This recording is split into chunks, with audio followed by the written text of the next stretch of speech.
I'm Beth Kretzinger-Perry. I'm currently the manager for the Infectious Disease Prevention section for the Washington State Department of Health. And I'm on the care side, so I'm Beth's counterpart. I'm Richard Ailshire, and I'm program manager for HIV Client Services. So I think today we wanted to touch on these topics here. We want to first discuss our pre-exposure prophylaxis drug assistance program, or PrEP DAP, which is easier to say, and the infrastructure behind that, which includes the three components that we base this on in Washington State. So we have parts that the Department of Health does, parts that our pharmacy benefits manager does, and parts that our insurance benefits manager maintains. We'll then look at some of the data around the PrEP DAP program. We'll look at what items we currently monitor and what we suggest you might want to monitor. And then, most importantly, we want to point out some lessons that we've learned over time that we wish we had learned earlier on, and that you may be able to take away from this. We built PrEP DAP on the same infrastructure as our ADAP. And so our ADAP was and is built around these three components that are listed here. So at the Washington State Department of Health, we do eligibility determination and claims payment, claims processing. We do those in-house. We then use a pharmacy benefits manager or a PBM to maintain that part of our program, and an insurance benefits manager, an IBM, to maintain that part of the program. You all received a letter from HRSA dated 6/22/16 from Laura Cheever that talks about the benefits of developing such a program on the infrastructure of your ADAP program. So states are encouraged to build upon their ADAP infrastructure to assist in implementing a PrEP DAP program. So now we're going to go into more depth about each of these three components of our infrastructure. So I'll continue on with the role of the Department of Health.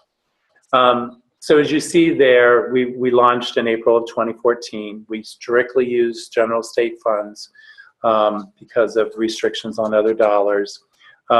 We were very conservative in the estimate for how many people we thought we might serve. So we estimated that we would serve 200 customers with the $2 million we had in state funding. As you'll see later, you'll see that we far exceeded the number of people we've been able to serve. And we didn't determine the amount of money we needed to run the program. We did the opposite. We had an amount of money available to us, and then we were confined by that $2 million.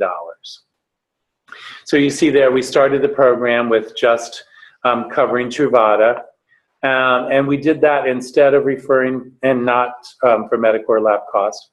And we did that because at the time, remember 2014, remember at the time, patient assistance programs were not able to give us an exact amount for what the FPL cutoff was that the different patient assistance programs had in place. So at the time, the biggest barrier was for individuals getting access to medications. So that's what we focused upon. And then as we did with ADAP, we knew that insurance premium assistance was more cost effective than paying for medications outright. And Beth's going to talk a little bit more about this when we get to the IBM's role. So we did start paying for premium assistance in 2015 and 2016. I did mention that this is built on the backbone of our ADAP program. Another question that we've often had is our income requirement. We do not have one. We did not initiate an income requirement at the beginning because we didn't know what that might be. We wanted, and we developed this program out of opportunity to learn. We wanted to see what we could find out, what we could learn. And so we took this as an opportunity to develop a pilot project, start something, and just to go from there. So our eligibility determination that we do in-house again at the Department of Health differs a little bit. 1 year is what we are able to do for our PrEP DAP program versus the requirement in ADAP to do recertification every 6 months. We don't have an income requirement as we do in ADAP. And rather than it being income-based, we more look at risk determinations. We've included our sections from across our office. So we have staff involved from the prevention side, ADAP care side, and our assessment units. And it's really important to have all three parts of the HIV program to work together in order to have a successful program. Prevention is needed for the knowledge base around PrEP, care around the knowledge base regarding the infrastructure of running such a program, and the assessment unit to help us look at the data regarding STIs, seroconversion, and analyzing some of that data. So it was an important lesson that we learned. We wish we had learned that a little earlier, that we didn't start out that with the program right at the beginning, and we learned that shortly afterwards. After a while of being in the program, we've now using Gilead more and other patient assistance programs for the medication assistance. And now it seems that a larger barrier is for clients to be able to pay their medical co-pays on those quarterly office visits and labs. And so we're moving now to look at paying those costs rather than the medication costs. So we'll talk a little bit more about that. So I'm going to turn it over to Beth to talk about the pharmacy benefits manager. Okay, so I'm going to talk a little bit about the pharmacy benefits manager process and what we did, the steps that we took to get that system set up to be able to take on the PrEP DAP program separate from our ADAP program. So the first thing we did was really discuss, have meetings and discuss the logistics, what we needed done, what we thought were the bare minimum requirements that had to happen. So we brought the partners in to talk through that and to try to line out, understand on their part what it would take, on our part what it would take, and what that would look like. We did have to go to a manual process. Our ADAP program is set up electronically, but that was not possible with our PrEP DAP program. So we had to define a manual process, which took a few more steps and more time, but seemed to be a fairly simple process for us to figure out once we knew the steps. We had to set up a specific PrEP DAP ID, a client ID. As everybody knows, an ADAP client has a client ID that the ADAP uses. Many times your PBM also has its own ID that is created, so you have two different numbers. We set up a client ID system so that the PrEP DAP IDs were still numerical, but they stood out as being completely different. So in our example, we were using numerics from 1, and I think we were up to 13 or 15,000. So we started our PrEP DAP clients at 50,000. Imagining we would never get our ADAP program, at least in the time that we had to try to problem solve through it, up to that number. So all PrEP DAP clients started at 50,000 and have gone up from there. And that way we can easily see those numbers when they come in. They stand out to us. We know which is which, and it was a really clear break. I mentioned the manual process. We did have to do that. We had to establish a confidential email and how we were going to do that with our PBM so that we could send them eligibility by email since we didn't have it through an electronic interface. Then we had to depend on the PBM staff to manually enter that information into their system. As you know, anytime you're doing manual entry, whether it's the email or whether it's the person on the other end, you're going to have more data errors. And so we really had to pay a lot more attention to quality checks of the data, birth dates, names, eligibility dates had to be checked because it was just easier for people to make mistakes. So it increases the work a little bit, but we knew that going in, so we just made the process so that we would be checking it. It did take longer for us to set up pharmacy fills to happen because it wasn't going electronically. With our ADAP program, we had 2 electronic transfers going twice a day. So if someone got their eligibility determined in the morning and the interface goes at 11:15, by 2 in the afternoon, they could go to the pharmacy and they would be able to fill and their eligibility would be current. We couldn't do it that quickly with PrEP DAP, so we typically could do it in 24 hours, sometimes 48 hours, depending on our time lag on our end. But at the beginning, when our volume was fairly low, it took more time than ADAP, but not much more time. It just wasn't as automatic. We had to also update the contract with our PBM because this was a separate scope of work or statement of work. So I worked with them to create a statement of work to define what we'd agreed would be their deliverables, and as well as the expectations on DOH. We had to assign costs to that. It did require IT system changes for them to bring in new group numbers.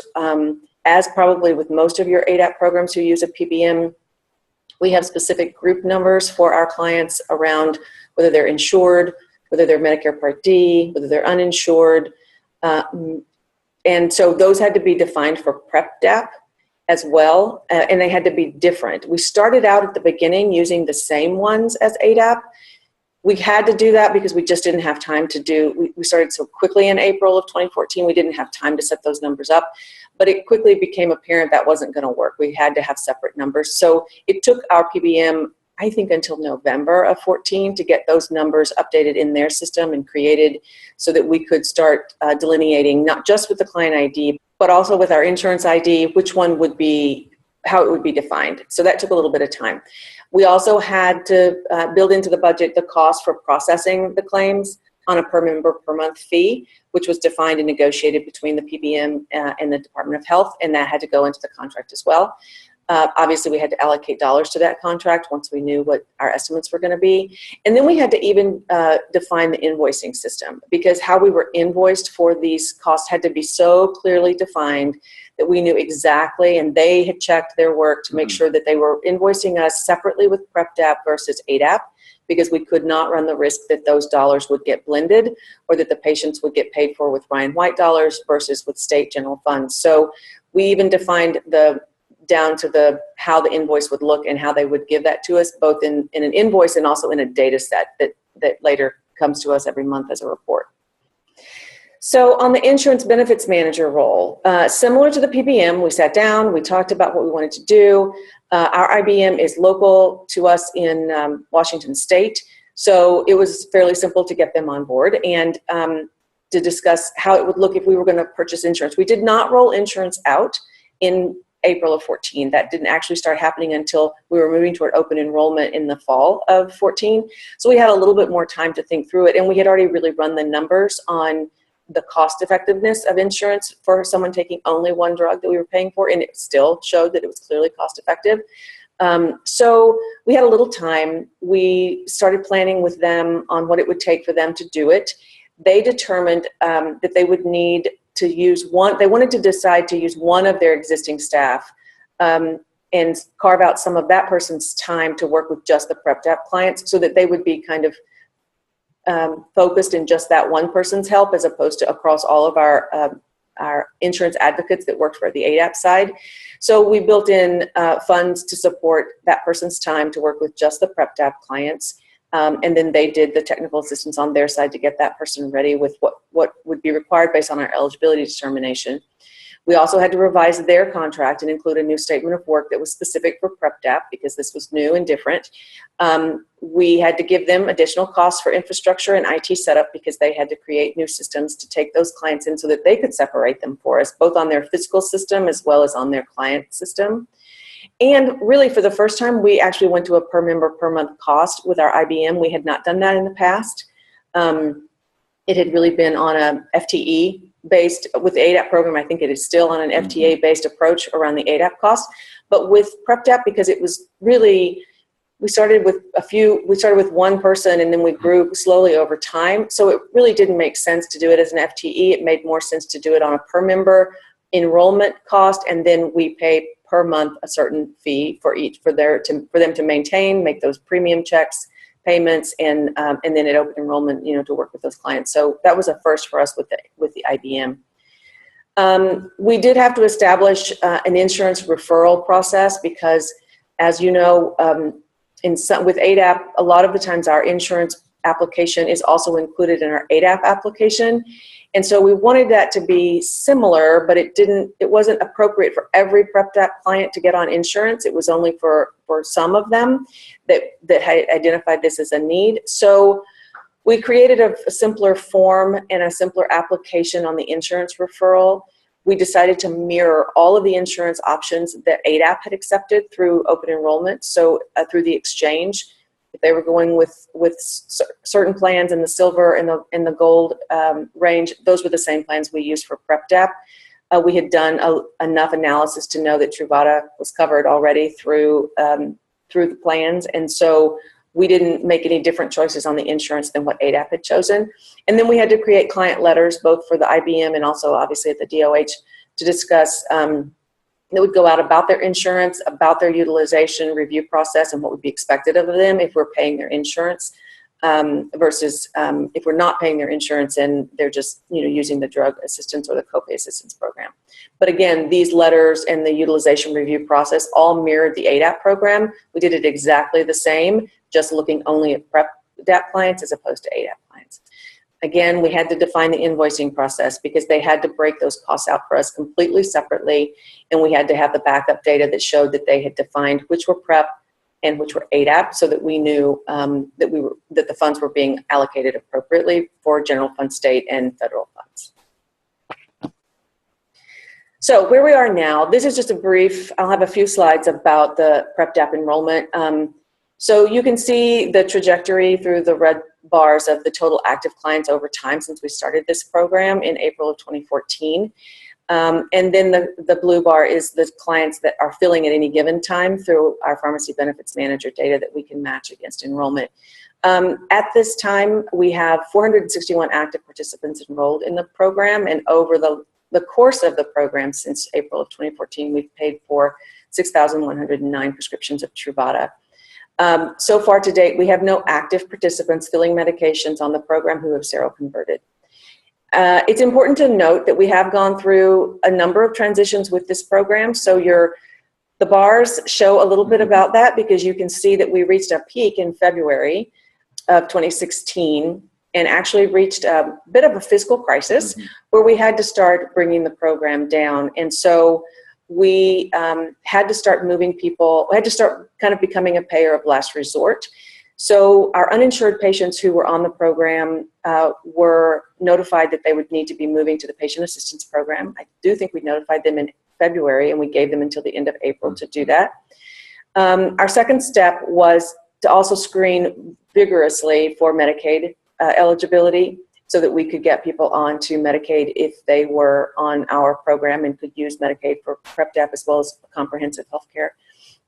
And then the third piece that we did, which actually you can see the huge benefit of that in May of 2016, was that we sent a couple of letters to our existing enrollees who were insured and asked them to consider opting out of PrEP DAP and choosing to use the copay assistance program through Gilead's program. We didn't require it. We didn't move anybody off. We didn't make anybody do it, but we did ask them to opt out. And surprisingly, a large number of people opted out of our program in order for us to make space for people who couldn't benefit from, who weren't able to use the benefits available to them through either Medicaid or insurance.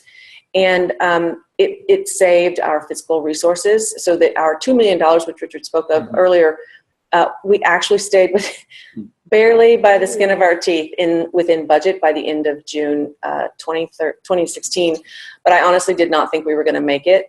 So I think we appealed to their humanity of being able to make space for more people. And we actually saw a number that explains the reduction that we have now. But we have seen people come into the program who can't use the patient assistance program, who aren't Medicaid eligible, who don't have insurance, and we can't purchase it for them right now, or who have completely maxed out their copay assistance program, and now we have space on the program to bring them in. So it actually has reaped a lot of benefits for us, and is the way we're setting the program up moving forward. These are just brief slides about kind of the demographics of our PrEP DAP program, and you can see obviously almost 72% are white. We have a significant amount of work to do to try to reach African Americans and Latinos in particular for this effort. I think that's a national conversation, and we are certainly seeing the effect of that in Washington State as well. Our ethnicity, we have about 13% who identify as Hispanic. So, I mean, that's better than our African-American numbers, but still we have a ways to go. And our PrEP DAP enrollees are primarily male.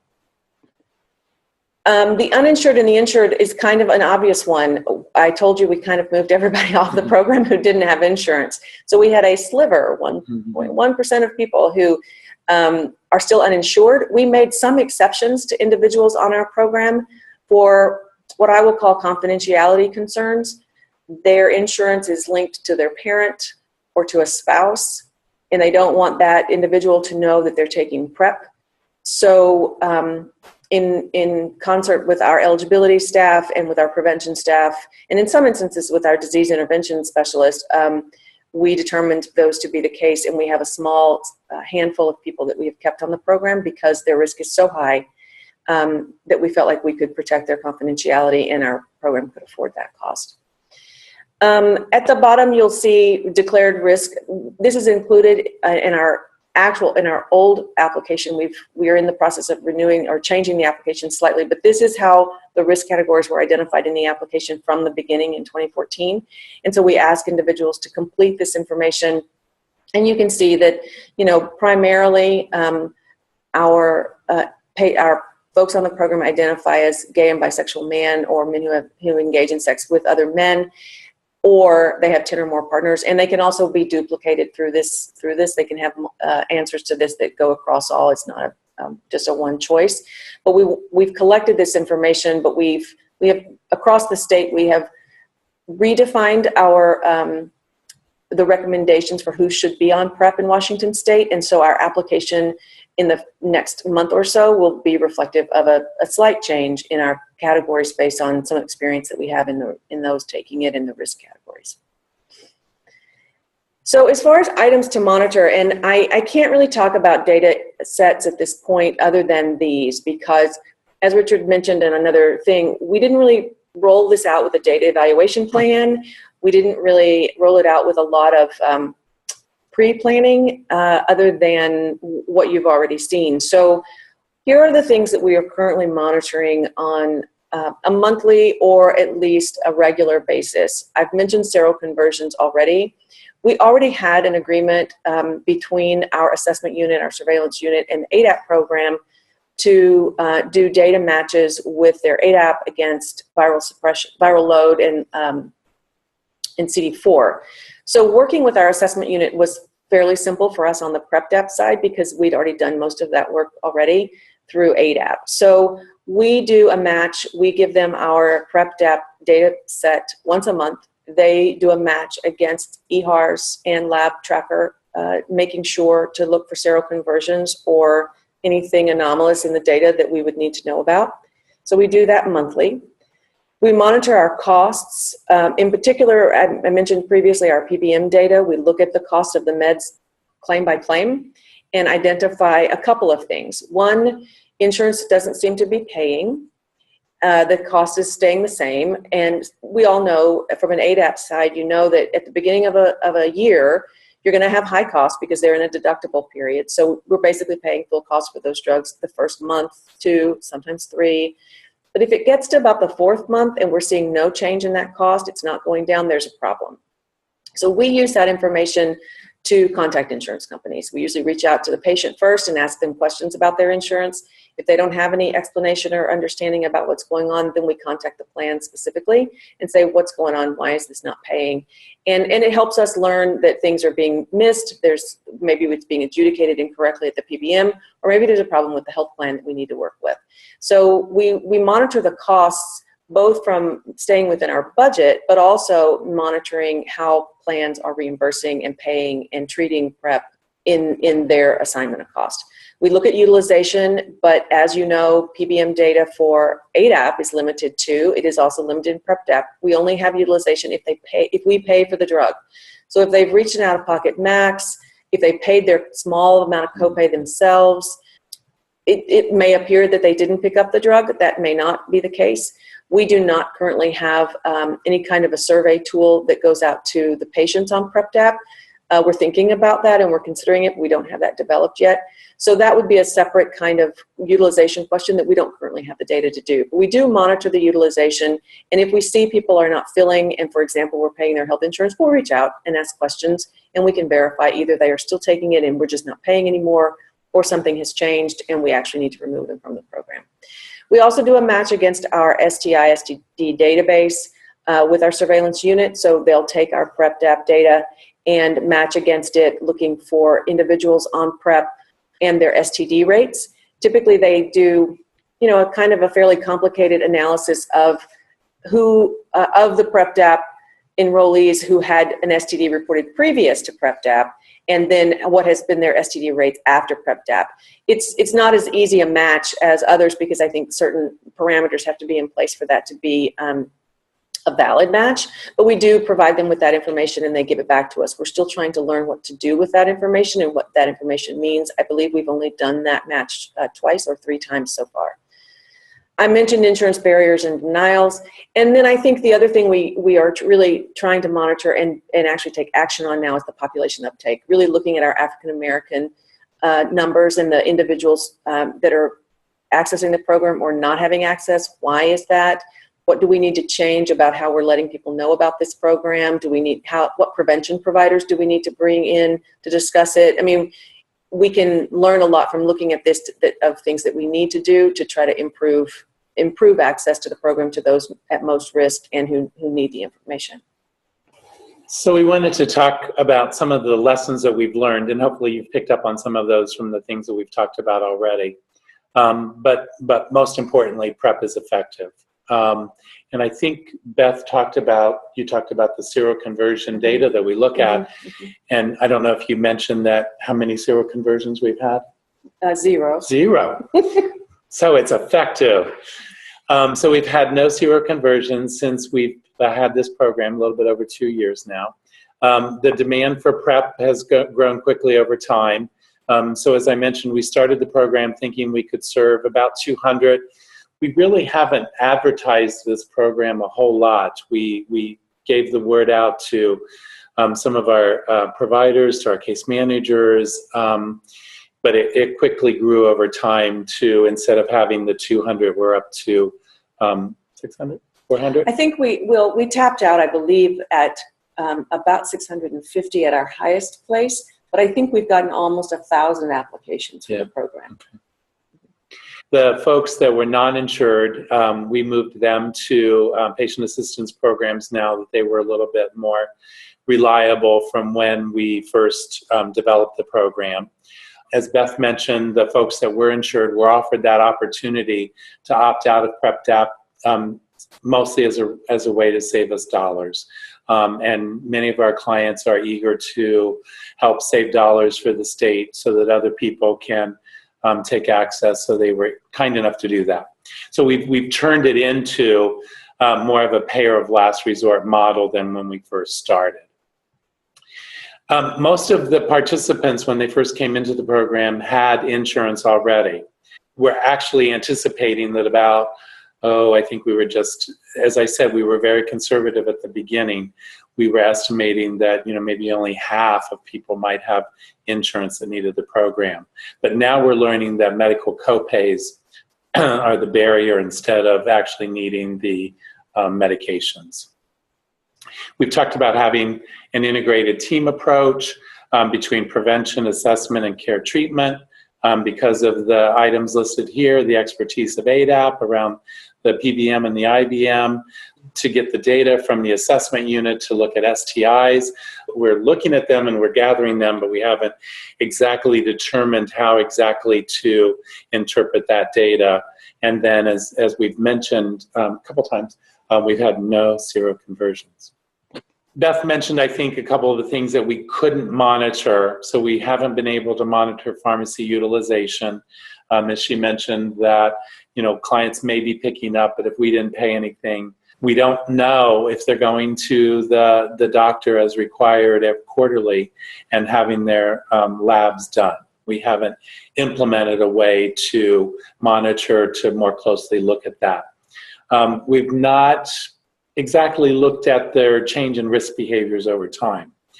We also ask not only the customer to fill out their risk behaviors, the physician also fills out a section. We have looked at that, and there's some differences on what an individual may say and what their doctor may say as far as some of their risk behaviors. And then when they renew annually, they fill that out again, and we've not compared that to see if that's changed over time. As you may have noticed, only 4 people mentioned that they've used meth, and I kind of doubt that that's exactly, that might not be the primary reason they're coming into our program, but we have more meth users than that in Washington. PrEP is a great way for health departments to partner and communicate with these other entities mentioned here. We can't do this on our own. The same way as we talk about ending AIDS, getting to the end of the epidemic, it's not just the responsibility or the ability of the health department to be able to do that. We want to look at the community, getting community engagement, looking at our providers, looking at other payer sources. We shouldn't be the only payer, and looking at our public health partners. So identifying other partners in this and communicating and working together. Most of other plans and Washington Medicaid did cover Truvada as PrEP, but sometimes barriers remain, as I've mentioned, that payment for those quarterly visits. So we're not sure if people are going and paying for those copays out of their own pocket or if they're just not going. So we need to look at that a little bit more. Beth talked about some of the problems we have with insurance or with patient assistance program. So one lesson that we thought we should have done a little bit earlier was to designate one staff to be able to handle those prior authorizations or denials, excuse me, so that they're most familiar with the topic and with the subject matter. Set up an evaluation plan at the beginning. We're just now doing this. So we're a little bit over 2 years into this and we're just setting it up. So maybe start a little bit earlier than we did and start at that at the beginning. And do something. We've been looking at this as a pilot project that, we wanted to get, we actually had a physician locally that was doing a study on with PrEP, and she had a client that was no longer going to be able to be in her study but wanted to continue that person on Truvada, and so she talked with us about how soon can you get this program going. So we actually got it up and running about 2 weeks after she had mentioned that, not with all the items that we've talked about that you need to have with your PBM and the IBM, but we started from just kind of wanting to learn. We wanted to do something. We see this as a very important strategy to get to the end of the epidemic. If we can keep one person from getting HIV, it makes it all worthwhile. So do something. It doesn't have to be perfect. You don't have to have all your bells and whistles and everything lined up at the beginning. You can adjust and make changes and adjustments as you go along. And there's always more to learn, and there will be more to learn. As new medications come out, as new opportunities become available to us, as new funding sources become available, there's always going to be more to learn. So don't think of this as setting up a one-time program and then you're done and you can move on to the next thing. This is an ongoing effort that is exciting, and there's always more to learn and to continue it going.